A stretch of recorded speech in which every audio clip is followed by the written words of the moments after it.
Happy New Year, folks, and welcome to the premiere edition of Hashtag AskGSM in 2019. I am Graham GSM Matthews. Hope you guys are doing well for episode 266 here today. A lot to break down from the past week in wrestling. We'll talk more about it momentarily. If you guys want to send in a question to the show, you can tweet me on the Twitter machine at WrestleRant with the hashtag AskGSM. Find me on Facebook at facebook.com/Graham.GSM.Matthews. Leave a comment on the post I usually put up on Tuesday nights, if not on the wall itself. And last but certainly not least, drop your question down below in the comment section of this very video. I'll include it in next week's edition. So without further ado, let's get started here. First with All Heart PWG from YouTube. The first question was, who is the most likely to win the men's Royal Rumble? There's a few different candidates, I would say. At least the top two in my mind are Drew McIntyre and Seth Rollins. Drew McIntyre, I believe, was the first man to throw his name into the hat to enter the Royal Rumble, I think last week on Raw. McIntyre winning the Rumble really is not as far-fetched as some people think. I know, he was the chosen one, he was a former member of the 3MB. Well, they've built him back up very, very well in 2018. So, for as badly as WWE has booked people in the last 6 to 8 months on both Raw and SmackDown, kind of ruining the magic and the luster a lot of these guys had, McIntyre was not among them. He has been very well protected on the Raw brand, losing very few matches, dominating Dolph Ziggler this past week on Raw. I think it's pretty likely that he comes out on top in that men's Rumble. And again, it really goes back to that report from a few weeks ago, which I talked about here on the show recently. What match will they go with for the Universal Championship of WrestleMania? Will it be Brock versus Seth or Braun versus Drew McIntyre? I think Rollins versus Brock is a bigger match to do for the Universal Championship. I love Drew, and I would love to see him win the Rumble, and he is a fresher face, obviously, than Rollins, even though he debuted before Rollins, but he came back, and he's only really been back on the main roster now for about a year, only about 9 months, actually. So that would be a great return year for McIntyre. If he can go from arriving on Raw to winning the Rumble within 9 months, that'd be pretty huge.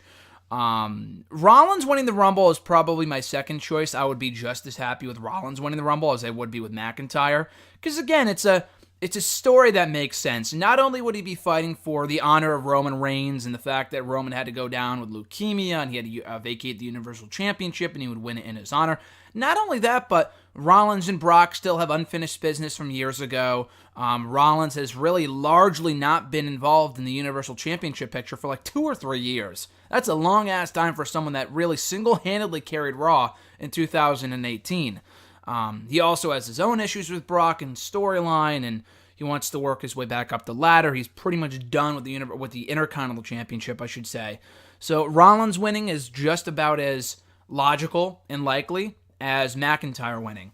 There were a few other people I was thinking of, maybe AJ Styles, clearly not. I mean, he's already in the WWE Championship picture. Still in the WWE Championship picture. He's going to be facing Daniel Bryan at the event for the belt. He won that 5-way on SmackDown this past week to earn the opportunity. So AJ's out of the picture. Daniel Bryan was another guy I was thinking about. Obviously, he won't because he's the current WWE Champion.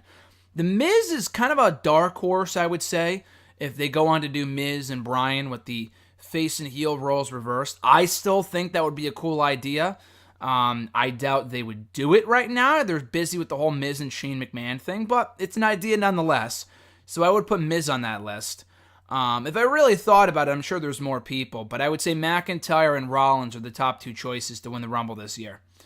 And their second question, do you think Johnny Gargano will leave NXT without winning another title? It's possible, but I really truly feel like Johnny Gargano is the Sami Zayn of NXT in 2018-2019, where his whole story on the brand revolved around becoming NXT champion. Now, Sami Zayn left NXT a fucking year and a half after becoming NXT champion, so probably a little longer than he should have. But then again, he won the championship. He dropped it 2 months later to Kevin Owens.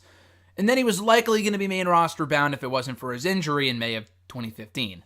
So, kind of putting that to the side, Sami Zayn, his whole journey in NXT kind of revolved around him becoming NXT champion.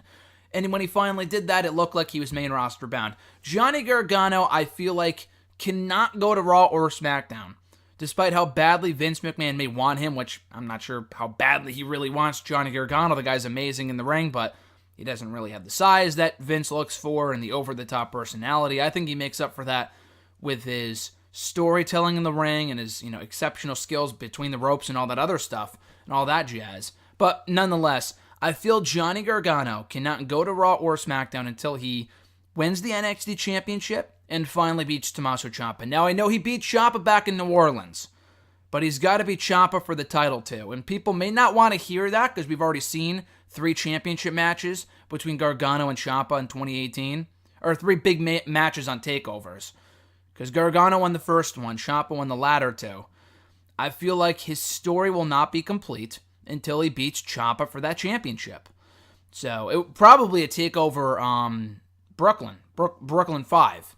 The same town where they had their last match at the Barclays Center in the summer of 2018 over SummerSlam weekend. So, I think that would be fitting. Again, I'm not sure how much people would love that idea, just because we've already seen 3 big matches between these guys, and maybe even a 4th coming up at the TakeOver in Phoenix if they add Gargano to that NXT Championship match with Black and Ciampa to make it a triple threat, considering Gargano just beat Black on NXT TV like 2 weeks ago. So I think it could happen. He could get called up without winning a championship in NXT. I mean, he won the tag titles, but without winning a singles championship in NXT. I think he might be facing Ricochet for the NXT North American title. That's not enough. I feel like Gargano has to win the NXT championship before he leaves the brand. Again, by that point, he will have been in NXT for like fucking 4 years, but who cares? There's no rush to call him up if his story arc has not been completed yet. So I would keep him down in NXT for the foreseeable future. Black should go up first, maybe even Velveteen Dream. Keep Gargano down there, keep Ciampa down there until their story arcs are completed. Elena the Y from YouTube, their question was, still not sure how I feel about this new era WWE is promoting for itself. They seem to be making a big deal out of you are the new authority, but really not listening to the fans is about as same as blaming Baron Corbin for all of Raw's issues. How much are we going to help Raw if it's still inevitably 3 hours of characterization ranging from flat to inconsistent along with repetitive booking tropes? Yeah, so far, I mean, it's been all right. Really not much has changed about Raw. It's been a marginally better show in the last 2 weeks, despite the fact that it was pre-taped. Again, I think this coming Monday will be the real telltale sign as to how much the show has changed with the McMahons being in charge. We'll soon see. I mean, the Christmas Eve show, the New Year's Eve show, they're both holiday shows. They were pre-taped. They don't really put much effort into those shows. But this coming week's Raw, on Monday, what's it going to be, the 7th of January, is really going to be the true test as to how much WWE is willing to change with Raw and make it a better show. Again, it's been mildly better, even with the pre-taped nonsense. Not with the nonsense, I'd rather have it pre-taped than have the guys and girls wrestle on fucking Christmas Eve and Christmas Day and New Year's Eve and New Year's Day. That's just my opinion, but anyway, it's been somewhat better, but it needs to be a lot better. That's not saying much considering how fucking bad Raw was in 2018. It was pretty deplorable. So again, this whole, you are the authority, where, the McMahons are in charge, blah, blah, blah, will mean fucking squat unless anything really changes. So again, like you said, the 3 hours of characterization ranging from flat to inconsistent, along with all the repetitive booking tropes like fucking handicap matches. They said that we're the authority. We're doing away with all the other old shit, like the Lucha House Rules, great, all the fucking other shit, and handicap matches, and then we get just another fucking handicap match this weekend Raw with Jinder Mahal and the Singh Brothers versus Heath Slater and Rhino. Couldn't it have been just the Singh Brothers versus Slater and Rhino straight up? Did you really have to have Mahal in there? Did it really have to be a 3-on-2 handicap match? The answer is no, it did not. It did not need to be a handicap match. So what the fuck? Again, we'll really see in the coming weeks whether Raw is willing to change or not, or whether WWE is willing to change Raw, I should say. If not, it's going to be the same old, same old. The more things change, the more they stay the same with WWE. But yeah, they really don't up their effort to put forth more characterization, effort, and stuff like that into their shows and giving us better matches. Because it's not even like Raw was lacking excitement in 2018. Because it was, by and large. But at least you could always count in years past, like 1 or 2 really good matches. We didn't even have that. We rarely had that in the last 6 months of Raw in 2018. Like, the in-ring action was below average by recent Raw standards. For a 3-hour show, that's fucking inexcusable. So again, We'll see how much they're willing to change, but I think this coming week's Raw will give us a real sign as to how much Raw is going to be different in the new year. Emmanuel A. from YouTube. I'm going to Arizona to attend the Royal Rumble and NXT TakeOver Phoenix. And no lie, I was kind of disappointed to learn that AJ Styles was going to fight the new Daniel Bryan again. Honestly, I was more interested in Mustafa Ali or Rey Mysterio challenging for the WWE title, but even more than that, I'm just tired with AJ Styles following the Dolph Ziggler habit of locking someone in the same feud with him. He already did with Shinsuke Nakamura and Samoa Joe, and now he's doing it again with the new Daniel Bryan. Yes, I realize it's very pessimistic smart to complain about an AJ Styles match, but is it too much to ask? Is it too much to ask that since we're in a new era that we don't have to rely on the same cycle? No, you make a great point. I'm not going to blame you at all for not wanting to see Bryan and AJ again. We've already seen it, 3 times for the WWE Championship in the final few months of 2018. Once on that SmackDown right before Crown Jewel, right when Bryan won the championship before Survivor Series, and then again at TLC. The matches are getting better and better. I thought the TLC match was one of the best pay-per-view matches for WWE in 2018. I fucking love that match. It was excellent. Now, apparently not good enough to crack WWE's top 25 matches of 2018, but nevertheless, they have awesome chemistry together. I'm sure their next match will be great. I feel like they have to add some sort of stipulation just because, I feel like they've already had 2 or 3 matches at this point. Obviously, 3 matches for the WWE Championship. I thought the TLC match should have had a stipulation. So maybe they make a no disqualification. AJ Styles is channeling his inner fucking ruthless aggression, whatever the hell it is, by becoming more intense and aggressive in the ring after what Vince told him on SmackDown at the end of the Christmas SmackDown last week, which is great, so why not make it a no DQ match?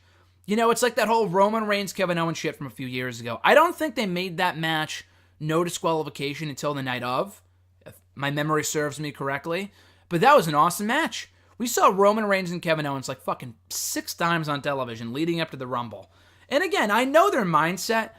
The Rumble matches themselves are the real drawing points of the pay-per-view, obviously. Like, people watch the Rumble pay-per-view for the Rumble matches, not for the WWE and Universal Championship matches. That's why last year we had AJ versus Owens and Sammy in a fucking handicap match, which was good, but not great. And then Strowman, Kane, and fucking Braun Strowman, or Strowman, Kane, and Lesnar for the Universal Championship. Who the fuck cares? The match sucked. But they could get away with it because the Rumble matches were so good. If the Rumble matches suck, and then the title matches suck, that's a different story. We've had a few bad Rumbles in recent years. I thought last year was great. One of the best Rumbles I've ever seen. Probably my favorite Rumble, to be honest with you. But yeah, I think overall, the Rumble pay-per-views are kind of dependent on the Rumble matches. So you can put Bryan in there with really anyone. And Mustafa Ali, again, the guy is not a huge star yet. He's off to a solid start on the SmackDown side. But you can do that match on an upcoming episode of SmackDown if you wanted. They know Bryan and AJ is not the drawing point of the pay-per-view, so they can get away with doing that match again. I agree. I wasn't disappointed that AJ won. I really would have been happy, to be quite honest with you, with any one of those guys winning that 5-way on SmackDown this week. AJ and Bryan, I said after TLC, I'd be more than happy for more matches between the two, because they had a fucking great match at the pay-per-view. Mustafa Ali and Bryan worked very well together on that episode of SmackDown a few weeks ago, and it also made sense for Ali to win, but he didn't. So hopefully he gets a rematch and is incorporated into the title picture in some fashion going forward. So you had Styles, you had Ali. Rey Mysterio and Daniel Bryan would have been a fresh match. Hopefully we do get that at some point. Orton and Bryan, it's a heel versus heel, but we haven't seen it in a long time. And Joe and Bryan also would have felt fresh too. And that's also heel versus heel, but at least it would have been a newer matchup. So really any one of those guys winning that match would have been fine. But yeah, no, when it comes to the new Daniel Bryan versus AJ Styles, I understand where you're coming from, and I get what you're saying with AJ kind of being locked in the same feud. He really didn't have too many feuds in 2018. He feuds with the same people for like 4 or 5 months in a row, like Nakamura and Samoa Joe and Owens and Sammy and a few others. Now Daniel Bryan. So I get it. I understand where they're coming from with that. But then again, if the matches are good, then who am I to complain? Like, I understand where you're coming from, but I also see where they're coming from, where their chemistry is good enough to the point where it warrants doing more matches. Like, Bryan won clean at TLC. Do you really need to do a rematch? Probably not. But that being said, AJ and Bryan work wonderfully together. Rollins and Ziggler, I don't know. I feel like it was a different story just because I didn't really care about Ziggler, and I cared about him more because of how he was built back up in 2018. But Rollins and Ziggler, we had seen a fucking million times in the years preceding 2018, so that was hardly anything new. When it comes to Bryan and AJ, it's still relatively new. The matches are great. Bryan's character work is great. AJ in chase mode is great. So I really have no complaints, to be honest with you. And then beyond the Bryan feud, maybe he moves on to a feud with Randy Orton. And Randy Orton can claim that AJ cost him the match. Because Samoa Joe wrestled earlier on in the evening on SmackDown. So why wouldn't you just have him get pinned in that 5-way last night? I think it made more sense to have Joe get pinned, but they had Orton get pinned because they're going to have Orton come back and beat the shit out of AJ or have him cost AJ the championship at the Rumble to kick off a WrestleMania program between Orton and Styles, which honestly I'm all for. I think AJ versus Shawn Michaels would be cool, but it doesn't look like they're going in that direction. But yeah, AJ and Orton is something definitely new, and I think it would be a great match. So I have no complaints about any of that, to be honest. At Reborn Again from Twitter, so all Elite Wrestling is officially a thing. Do you think it can become a viable alternative for a lot of fans, or will it flame out? There's a good chance of either one of those things happening. I think that they have the buzz, obviously. They have the momentum. Like Global Force Wrestling, which I hate to compare to that fucking sham, but with Jeff Jarrett being at the helm of that whole shit 5 years ago at this point, Jeff Jarrett announced that right after WrestleMania 30. There really wasn't much buzz. It felt like TNA Light, the whole announcement thing, like, oh, we're going to change the business. Nothing came of it whatsoever. It was in development for fucking years. Now, I think the Elite, they wouldn't put forth this announcement if they didn't have a good idea of where this thing is headed, if they weren't going to have another show. I think they're pretty set in stone about having another show. Apparently, Double or Nothing, obviously, they already announced that. Likely for Las Vegas over Memorial Day weekend. That's what I've been hearing and reading, so that seems pretty set in stone. But beyond that, like, I don't think they would announce and go through all the trouble of making this up, hyping it up to be such a big deal if they didn't have a television deal or a few people they thought they might sign and all these other things. So, again, I think they do have some sort of an idea of where they're going with it, but that's not to say it's going to be a bona fide success, because there's a very good chance it won't be. It should be. I think the key two words there of your question, John, are viable alternative. Viable alternative, just because it's not going to be a competitor to WWE. Let's not fucking joke here. Maybe from a quality standpoint, it might be better than Raw, but it's not going to ever beat out WWE. They're not going to get bigger names than WWE. They just fucking won't. They won't. They might have money behind them, but for how long? Like, that's really the question here. And where the television deal, how that's going to end up, and who the hell's going to want to sign with these guys if they don't have a good idea of where this promotion's going to go? Like, obviously, they have all the Elite guys. Oh, maybe Kenny Omega and then Cody and the Young Bucks, blah, blah, blah. But what other free agents are there out there for them to sign? Oh, Gallows and Anderson. Yeah, like, that's a game changer. Who gives a fuck? Like, beyond that, what, Big Cass or something? Like, Jay Lethal locked up in Ring of Honor. Jeff Cobb locked up in Ring of Honor. Okada locked up in New Japan. Tanahashi locked up in New Japan. Pentagon Jr. locked up in Impact. Locked up in MLW. Phoenix, same thing. All the big names that WWE has yet to sign are all locked up in other promotions. So not to say that this is going to be a bomb, because I don't think it will be. Maybe in a few years, maybe it fizzles out. We'll see. But I don't know. I feel like this not reeks, but it's just very reminiscent of a few years ago. I think it was about 3 years ago at this point, that whole What Culture promotion was announced, and that went fucking nowhere. It was like the hottest thing going for like a cup of coffee for maybe less than a year. It fizzled out, and they changed the name, and the people in charge left, the Adams and all those other people, and it just became a fuck. I think they're still running the shows. I've heard nothing about that promotion since they changed the name a year or two ago. So I don't want it to become one of those type of things. I think there's a good chance it could. I think they're adamant about making this work. So they're not going to let it fail. But I do think it can be a fun alternative to WWE, as long as they don't try to compete with WWE. In that case, they're going to fail. You can never compete with WWE. But if you try to do your own thing and focus on making the best product possible, then it could work.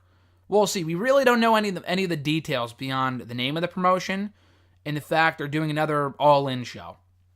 That's about it. We know nothing else about All Elite Wrestling, aside from the fact that it's now official. We know of no one that's on the roster, aside from the elite guys. We know of no one that, of any network that they're going to be on. How much money they have behind them, the creative forces behind the promotion. Is Jericho involved? Is this guy involved? Is that guy involved? I don't know. But again, we'll soon see what they have in mind for All Elite Wrestling and whether it's going to sink or swim. John's second question, I know you've been to some indie shows and met quite a few wrestlers over the years. Who are some that were nicer than you expected, and who were some that were just rotten? I think I've answered this type of question before, but I've never really met a bad or rude professional wrestler. The most recent one, Alexis will tell you, that we met at Comic-Con, the Rhode Island Comic-Con back in November. Goldust I really did not care for. I tried to engage in conversation with him. He really didn't say much. That should come as very little of a surprise considering the guy's Twitter activity and the fucking fact he doesn't care about fans for the most part from what it seems on social media. But, he was fine. I had to have him sign my Intercontinental Championship belt, so I can't say I was overly enthused with my reaction or my interaction with Goldust. Alberto Del Rio, kind of the same thing, where he wasn't a dick, but I was like, I enjoyed your work in Lucha, best of luck with everything. Guy said fucking nothing. I was like, just give me your 40 bucks, your 40 pesos, whatever. That's kind of to be expected given Del Rio's character. That's another guy. Where the fuck did Del Rio go? That guy just fell off the face of the earth. Good God. But, Del Rio, Goldust. They've always said that Lawler was kind of a dick. He really wasn't. He was one of those things. He was one of those instances where he didn't really say much when we met him. He was one of the first guys, one of the first famous wrestlers I ever met at an indie show almost exactly 10 years ago, which is fucking crazy, in May of 2009. But yeah, some of that were nicer than I expected. The list is long, my man. The list is long. I could do an hour-long video about all the wrestlers I've met and how nice they were. John actually met Jeff Cobb a few months ago. I saw the pictures, great pictures, and I think it was you and the Durbinator. I got a chance to meet him at the Ring of Honor Final Battle pay-per-view a few weeks ago. He was really cool. He was really chill. Who else? Matt Hardy. You guys know my history with Matt Hardy. I met him now, I think, maybe 6 times between 2012, once in 2012, once in 2014, twice in 2015, once in 2016, and then again, just a few short months ago, the Lexus in New York City. He actually remembers me, too, which is fucking amazing. And he knew of Alexis, too, of my Twitter mentions of her and stuff like that, because he follows me on Twitter. Matt is such a cool fucking guy. We talked for 5 minutes when we met him. He was so awesome. Matt is easily the nicest I've ever met. Tommy Dreamer, same thing. The guy is, I think, remembered me, but he's always amazing with his fans. He's really, really cool. He was the first wrestler I ever met over 10 years ago.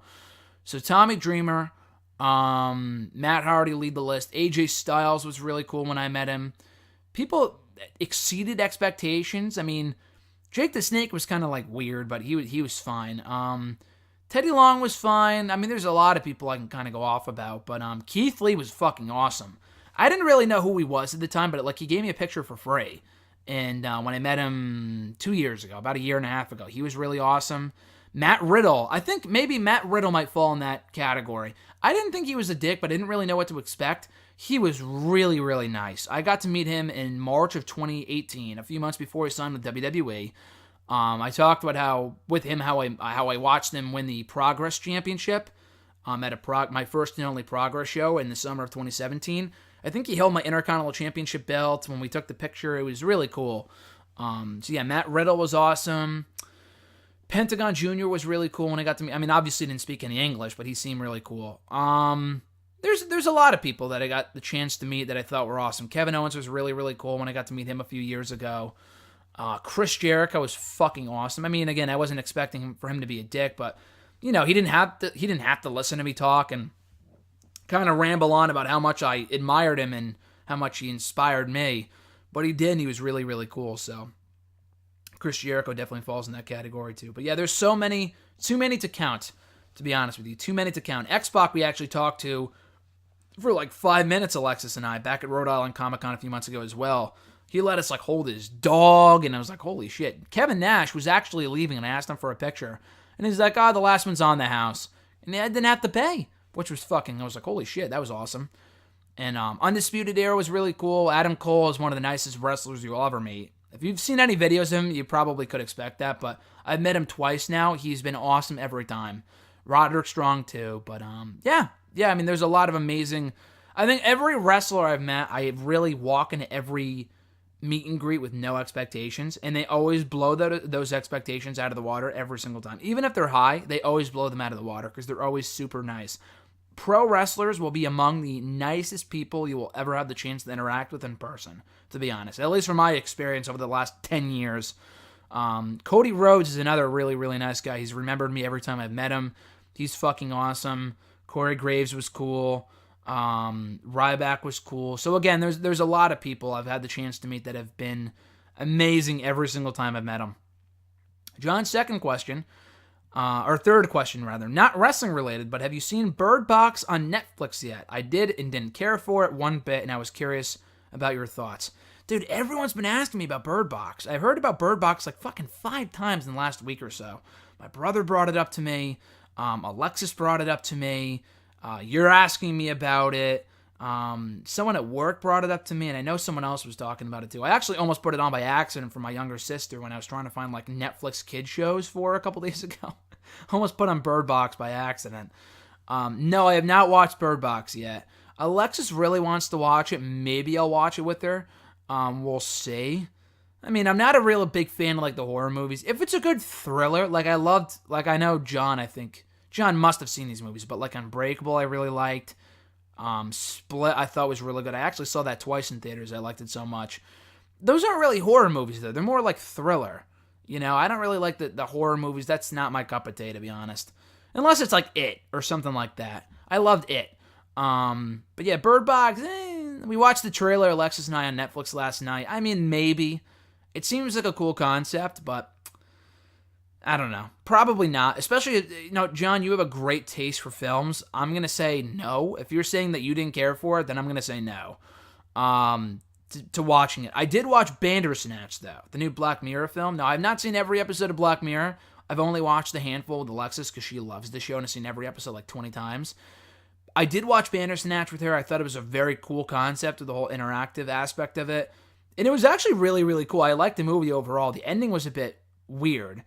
But the whole show was weird, so what else is new?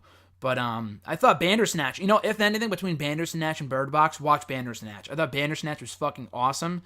And I thought that had a lot more people talking on Twitter than Bird Box did. So, if anything, and maybe you've already seen it. If you're not a Black Mirror fan, probably not. But even if you're not a Black Mirror fan, you don't have to have seen the other episodes to make sense of this show. Because none of the episodes are intertwining with each other. It's like the Twilight Zone, like a modern-day version of the Twilight Zone. So, you don't have to see the other episodes for this to make sense. But I thought it was great. I really enjoyed it. So, if anything, watch Bandersnatch. Skip out on Bird Box, at least according to John. At Jeremy8911 from Twitter with the final 2 questions of the day. Do you think that any NXT stars will be in the Royal Rumble? And if so, who? Yes, I do. I think we've had a Royal Rumble, like an NXT appearance in the Royal Rumble, like every year for the past 6 years. 2013, it was Bo Dallas. 2014, it was Rusev. 2015 was the only year where we didn't, if I'm not mistaken. I think 2015 was the only year where we didn't have an NXT appearance from anyone. 2016, we had Sami Zayn. 2017, Ty Dillinger. 2018, Adam Cole and Andrade Sin Almas, which was cool. And Kairi Sane in the other Women's Rumble. And Ember Moon in the Women's Rumble.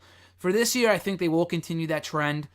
For the women, I will say this. Bianca Belair, I think, has a pretty good chance of showing up in the Rumble. Either her or Shayna Baszler. Maybe if Baszler gets called up. I don't think so, but it would be still cool to see either one of those women in the Rumble for the women. For the guys, I got a few different choices. Aleister Black is probably the most likely because people are thinking that he might be main roster bound after TakeOver Phoenix anyway. Not to say that he might get called up in the Rumble because they really want him to get called up with a plan in place. So I'd rather have him stick around in NXT for the foreseeable future. Really just period, because NXT is much better than Raw or SmackDown, but whatever. I'd rather not have them rush his main roster call up in the Rumble if they have no plan in place. If he's going to be on Raw the fucking next week facing Kurt Hawkins every week for 6 months, then I have no interest. So, but maybe Black. I could see Black maybe showing up. That would be pretty fucking cool. Ricochet would be awesome. I think he'd be a human highlight reel in there, mixing it up with all the talent today. Like Rey Mysterio would be fucking cool. And not AJ, but Seth Rollins and all those other guys. That would be really fucking cool. So maybe Ricochet and the dark horse, Matt Riddle. Matt Riddle's been all over the place recently. In interviews, he said it in a video for the WWE Performance Center YouTube channel, saying that, on my list of things to do, my New Year's resolutions would be to do this and that, but to enter the Royal Rumble. Obviously, that's behind his control. That's beyond his control. But that would be pretty cool. And anything, if anything, that having him in the Rumble would be a great test. To kind of test the waters to see how the crowd reacts to Riddle. He hasn't been in NXT for very long, so it's not like from NXT standards, he's that big of a star compared to Ricochet or Black. But Riddle still has a ton of potential. I think if he goes in there and has a strong showing, he could do very well for himself and maybe turn some heads. I mean, fucking Almas was in the Rumble this year for like a half an hour. And then he debuted on SmackDown, or he was announced the debut on SmackDown like 2 or 3 months later. So maybe Riddle gets the quick call-up if, he impresses in the Royal Rumble, but I would not count Riddle out as a potential surprise entry in the Rumble. People are like, oh yeah, it's cool that he's saying that he might be in the Rumble, but I doubt that he'll actually be in the Rumble. You never know. You never know. I think there's a good chance he might be actually in the Rumble, so we'll see. Riddle, Black, Ricochet, and Belair are my current picks. And Jeremy's last question for the day, the last question for the first episode of 2019 of #AskGSM. His question was, could you see Nikki Cross aligning with Naomi and helping her out in her feud with Mandy Rose and Sonya Deville? I mean, I guess Naomi needs some sort of help. She really doesn't. I don't want to see the rehash of the feud like with Naomi and Asuka. I don't really care to see that. If it's not Nikki Cross, and Naomi needs help, and she needs a partner. Obviously not Asuka, because she's the current SmackDown Women's Champion. Becky and Charlotte are beyond, above that nonsense. Maybe Lana, I guess. That doesn't really interest me all that much. Nikki Cross and Naomi on paper really just that's not a pairing that does much for me. And I really don't fucking care about Nikki Cross getting called up to feud with Mandy Rose and Sonya. At least with Naomi as her partner. That does nothing for me. It's going to be cool to see. I'd rather have Nikki on SmackDown than Raw. But introducing her as the mystery partner for Naomi, it feels like the whole Asuka shit all over again. So I'm going to say no to that. I mean, I still want her on SmackDown, but I'd rather see her come to SmackDown and just kill the shit out of Rose and Deville and the Iconics and all those ladies. But having her just align with Naomi feels very like tit for tat, like the whole fucking Asuka-Naomi feud where they trade wins and losses in singles competition. Then the tag team match comes and the heels win. And Nikki Cross just feels like every other woman on the roster, and she's the loser. So I love the way they introduced her with the Becky Lynch match a few months ago. The match was far from a barn burner, but it was still a pretty good match. Cool way to have her come out, got a good pop, confronted the SmackDown Women's Champion, took her to the limit. So I thought that was a good way to introduce her. And obviously it was only a one-off, but I think she passed with flying colors, and that's why they're calling her up. Also, in addition to the fact that she has done everything that could possibly be done in NXT, aside from winning the championship, which I think that ship sailed about a year ago. But yeah, with Nikki Cross, her and Naomi just, for some reason, I'm just not sold on that. I'd rather see Nikki come up and just fucking kill everyone in sight. Not a line of, Naomi, the fucking, glow team, like Glow Cross, like who gives a fuck. But that will do it, guys, for today's edition of #AskGSM, episode 266. Thank you guys for checking out the show. As always, if you want to send in a question to the show, you can tweet me on the Twitter machine at WrestleRant with the #AskGSM. Find me on Facebook at facebook.com/graham.gsm.matthews. Leave a comment on the post I usually put up on Tuesday nights, if not on the wall itself. And last but certainly not least, drop your question down below in the comment section of this very video. I'll include it in next week's edition. So, with all that being said, guys, have a great rest of your week. Happy 2019. I'll catch your ass down the road.